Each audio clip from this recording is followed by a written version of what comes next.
Doctor Devinder Singh, सहआचार्य Hindi, MSJ college Bharatpur, Rajasthan. कक्षा MA उत्तरार्ध हिंदी। पंचम प्रश्न पत्र जयशंकर प्रसाद।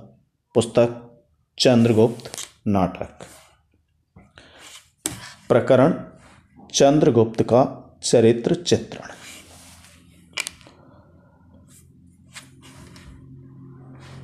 शास्त्रीय दृष्टि से नाटक के फल का भोक्ता होने के कारण चंद्रगुप्त को इस नाटक का नायक माना जा सकता है। यहाँ हम यह देखना चाहेंगे क्या चंद्रगुप्त के चरित्र में ऐसे गुण मिलते हैं जिनके आधार पर उसे नायक पद का अधिकारी माना जा सके। कुछ आलोचकों ने चंद्रगुप्त को धीरोदात्त कोटि का नायक माना है। भारतीय नाट्यशास्त्र के अनुसार धीरोदात्त नायक को विनीत, मधुरभाषी, त्यागी, पवित्र, दृढ़, तेजस्वी, वीर, साहसी, उत्साही, आत्मसम्मानी, प्रज्ञावान, कलाविद आदि होना चाहिए। इन गुणों को सामने रख जब हम चंद्रगुप्त के चरित्र को कसौटी पर कसने बैठते हैं तो उसमें हमें उपयुक्त सारे गुण मिल जाते हैं। इस संबंध में हमें पहली और सर्वाधिक महत्वपूर्ण बात यह कहनी है कि चाणक्य जिस व्यक्ति को भारत का सम्राट बनाने का आकांक्षी था, चंद्रगुप्त के व्यक्तित्व में भी सारी विशेषताएं मिल जाती हैं। इसी कारण चाणक्य उसे अपनी आकांक्षा पूर्ति का प्रधान साधन बना उसे तत्कालीन भारतीय राजनीति में उतारता है और वह चाणक्य की कसौटी पर खरा उतर अंत में भारत का सम्राट बन जाता है। तेजस्वी व्यक्ति के प्रथम दर्शन। परंतु चंद्रगुप्त के सभी गुण एकाएक आरंभ ही प्रकट नहीं हो जाते। प्रसाद ने उसके चरित्र के विभिन्न कोणों और विशेषताओं को विभिन्न घटनाओं के माध्यम से धीरे धीरे उभारा है। नाटक के आरंभ में ही उसका जो रूप उभरता है वह एक तेजस्वी और आत्मसम्मानी वीर नवयुवक का रूप है। जब आम्बिक सिंगरण को धमकाता है तो चंद्रगुप्त बीच में हस्तक्षेप कर द्वंद्व युद्ध में आम्बिक को घायल कर उसे निस्सहाय बनाकर भी छोड़ देता है। चाणक्य द्वारा प्यार भरी भर्त्सना किए जाने पर चंद्रगुप्त कहता है, आर्य संसार भर की नीति और शिक्षा का अर्थ मैंने यही समझा है कि आत्मसम्मान के लिए मर मिटना ही दिव्य जीवन है। सिंगरण मेरा आत्मीय है, मित्र है, उसका मान मेरा ही मान है। चंद्रगुप्त अपने इस आत्मसम्मान को आरंभ से अंत तक बराबर बनाए रखता है, चाहे सिकंदर जैसा मान विजेता हो अथवा नंद जैसा विलासी सम्राट। हम चंद्रगुप्त को दोनों के ही सामने दृढ़ता, साहस और आत्मगौरव के साथ बात तथा आचरण करते देखते हैं।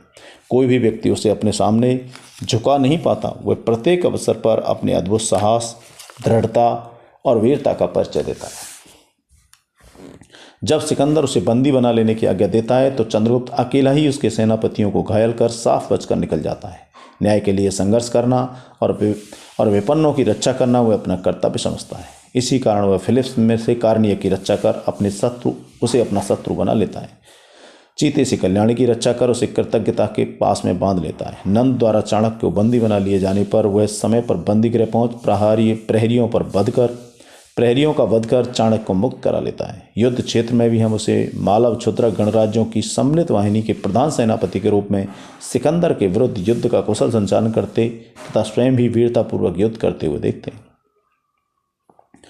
वीर और स्वावलंबी। वैसे तो हम चंद्रगुप्त को प्रारंभ से ही वीर, साहसी, आत्मसम्मानी योद्धा के रूप में देखते हैं, परंतु अंत में जाकर उसकी वीरता का जो रूप प्रस्फुटित होता है वह इसे एक अत्यंत साहसी, उत्कट वीर और स्वावलंबी व्यक्ति का रूप प्रदान कर देता है।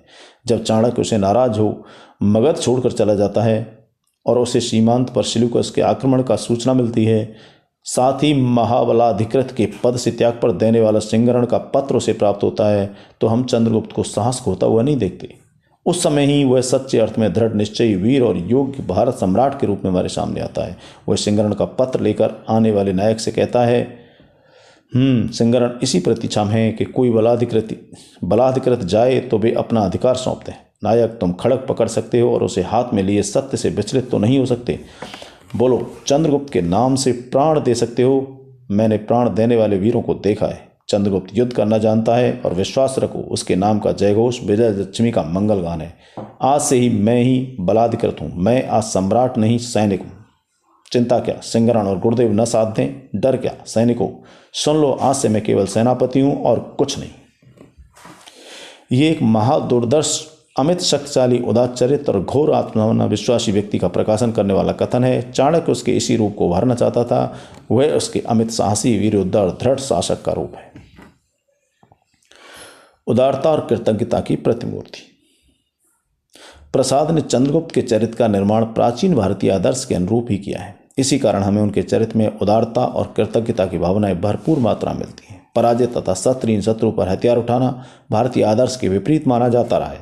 नाटक के आरंभ में ही आम्बिक के साथ वह युद्ध में जब आम्बिक के हाथ से तलवार छूट जाती है और वह निश्चय हो चंद्रगुप्त के आक्रमण की प्रतीक्षा करने लगता है तो चंद्रगुप्त उस पर आक्रमण नहीं करता। यदि वह चाहता तो उसे उस समय देशद्रोही को समाप्त कर सकता था। चंद्रगुप्त की उदारता का दूसरा रूप उस समय सामने आता है जब फिलिप्स कार्नेलिया को बलात् पकड़ने का प्रयत्न करता है और कार्नेलिया आतंकित हो रक्षा करो की गुहार लगाती है तो उसे सुन चंद्रगुप्त वहां पहुंच फिलिप्स की गर्दन दबा उसे धरती पर पटक देता है। फिलिप्स घुटनों के बल बैठ चंद्रगुप्त से क्षमा मांगता है। चंद्रगुप्त उसे क्षमा कर देता है। उदारता के समानी चंद्रगुप्त कृतज्ञता की प्रतिमूर्ति है। वो जब चंद्रगुप्त थकान और प्यास में क्लांत हो वन मार्ग में मूर्छित हो गिर पड़ता है और उस दशा में सिलूकस एक व्याघ्र से उनकी रक्षा करता है तो चंद्रगुप्त सिलूकस के प्रति कृतज्ञता से भर उठता है। मालव दुर्ग पर आक्रमण करते समय सिकंदर सिंहरण के हाथ से बुरी तरह घायल हो जाता है और चंद्रगुप्त यवन सेना को पीछे की ओर घेर लेता है तो उस समय चंद्रगुप्त उसी घटना का स्मरण कर सिलूकस से कहता है, यवन सेनापति, मार्ग चाहते हो या युद्ध, मुझ पर कृतज्ञता का बोझ है तुम्हारा जीवन। यह कहकर वह यवन सेना को निकल जाने देता है। सिलूकस द्वारा भारत पर आक्रमण किए जाने पर जब यवन सेना पराजित हो जाती है तो उस समय भी वह उस कृतज्ञता के बोझ से लदा हुआ चंद्रगुप्त सिलूकस को बंदी नहीं बनाता। वह सिलूकस से कहता है, यवन सम्राट आर कृतज्ञ नहीं होते, आपको सुरक्षित स्थान पर पहुंचा देना ही मेरा कर्तव्य था। सिंधु के इस पार आप अपने सेना निवेश में आप हैं, मेरे बंदी नहीं, मैं जानता हूं। यदि चंद्रगुप्त वीर, उदार और कृतज्ञ न होता तो फिलिप, सिकंदर और अंत में सिलूकस को इस प्रकार क्षमा कर अपने चंगुल से न निकल जाने देता। चंद्रगुप्त का प्रेमी व्यक्तित्व। प्रसाद जिस रूप में वीर और संघर्षी चंद्रगुप्त का रूप उभारने में सफल रहे रहे वैसे ही सफलता चंद्रगुप्त के प्रेमी रूप का अंकन करने में नहीं मिली है। चंद्रगुप्त के लगभग सभी प्रेम प्रसंग अस्वाभाविक से लगते हैं। इसका एक कारण रहा है। यह नाटक राजनीति संकुल घटना प्रधान नाटक है और चंद्रगुप्त उस राजनीति का एक सर्वाधिक महत्वपूर्ण मोड़ है। उसका अधिकांश समय देशी विदेशी शत्रुओं के विरुद्ध संघर्ष करने में ही लगा रहता है। प्रसाद बीच बीच में कार्नेलिया, मालविका, कल्याणी का उसके जीवन में प्रवेश कराकर उसके प्रेमी रूप को उभारने का प्रयत्न करते हैं, परंतु चाणक्य उनके सारे प्रयत्न पर पानी फेर देता है। आरंभ में हम उसे प्रेम संबंधों के प्रति उदासीन सा पाते हैं, परंतु कथा के आगे बढ़ने के साथ साथ उसके प्रेम संबंध भी हल्के से मुखर होने लगते हैं।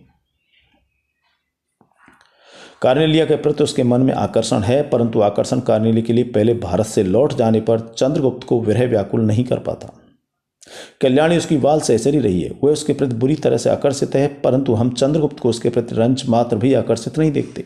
मालविका तो चंद्रगुप्त से इतना अधिक प्रेम करती है कि उसके प्राणों की रक्षा करने में स्वयं अपने प्राण दे देती है। हम उसके प्रति भी चंद्रगुप्त को अधिक अनुरक्त नहीं पाते। यहाँ चंद्रगुप्त के मुंह से प्रसाद का कवि बोलने लगता है। वह सम्राट है, फिर भी उसका मन कभी कभी बड़े अस्थिर और व्याकुल उठता है। उसके हृदय से भयानक अंतर्द्वंद चलता रहता है। वह मालविका से कहता है, संघर्ष, युद्ध देखना चाहो तो मेरा हृदय फाड़ कर देखो मालविका। आशा और निराशा का युद्ध, भावों का अभाव से द्वंद्व, कोई कमी नहीं, फिर भी न जाने कौन मेरी संपूर्ण सूची में रिक्त चिन्ह लगा जाता है। यह रिक्त चिन्ह अनवरत संघर्ष से क्लांत हृदय के प्रेम के अभाव का ही द्योतक है।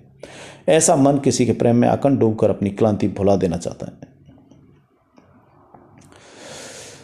हम कल्याणी और मालविका दोनों की ही मृत्यु पर चंद्रगुप्त को दुखी होता हो तो देखते हैं, परंतु उसके इस दुख में विरह की वेदना न होकर करुणा का अंश ही अधिक झलकता है। वस्तुतः हम चंद्रगुप्त को आरंभ से अंत तक कहीं भी प्रेम पास में प्रगाढ़ रूप से आबद्ध नहीं देखते। मालविका और कार्नेलिया के साथ होने वाला उनका प्रेमालाप गहन प्रेम की झलक नहीं देता। कर्तव्यनिष्ठ मानव। चंद्रगुप्त अपने अधिकारों के साथ अपने कर्तव्य को भी जानता है और उसका पालन करता है। वह अपने गुरु, माता पिता, मित्र आदि सभी के प्रति कर्तव्यनिष्ठ बना रहता है। साथ ही संकट में पड़े व्यक्तियों की निसंकोच सहायता करता है। सम्राट बन जाने के उपरांत हम उसके थोड़े से अहम का उदय देखते हैं और उसका यह अहम ही उसे अपने निर्माता और गुरु चाणक्य का अपमान करने के लिए बाध्य कर देता है। विजय उत्सव न मनाने के प्रश्न को लेकर जब उसके माता पिता रूठ कर मगध छोड़ चले जाते हैं और विजय यात्रा से लौटने पर जब उसे इस बात का पता चलता है तो इस प्रश्न को उठाकर वह चाणक्य के अपमान कर बैठता है। वह चाणक्य से कहता है, यह अक्षुण्ण अधिकार आप कैसे भोग रहे हैं? केवल साम्राज्य का ही नहीं, देखता हूं आप मेरे कुटुंब का भी नियंत्रण अपने हाथों में रखना चाहते हैं। उपयुक्त कथन से यह ध्वनि निकलती है कि अब चाणक्य का प्रभुत्व उसे अखरने लगा था। वह स्वयं को सामर्थ्यवान और साम्राज्य का स्वामी समझने लगा था, परंतु यह घटना कालांतर में चंद्रगुप्त के चरित्र को और अधिक सशक्त और आत्मविश्वासी बना देती है। और चाणक्य चाहता भी था कि अब चंद्रगुप्त उसके ऊपर निर्भर न रहे, स्वयं सब कुछ संभाल ले।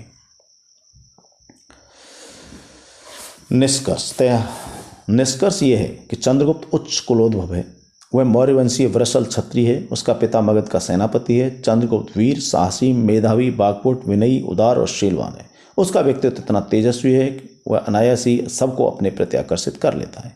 चाणक्य योजना बनाता है, चंद्रगुप्त उस योजना को कार्य रूप में परिणित करता है।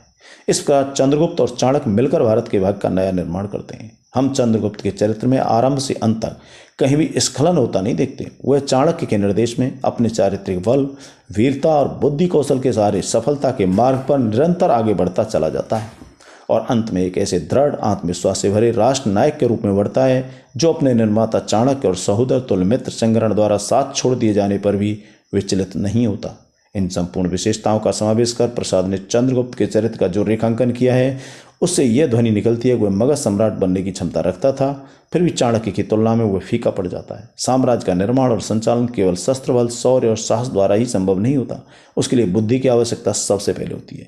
यही कारण है कि बुद्धि सागर चाणक्य चंद्रगुप्त को प्रधान साधन बना कूटनीति के राष्ट्र हितकारी खेल खेलता रहता है और चंद्रगुप्त अंत तक उसी के संकेतों का अनुसरण करता रहता है। समाप्त।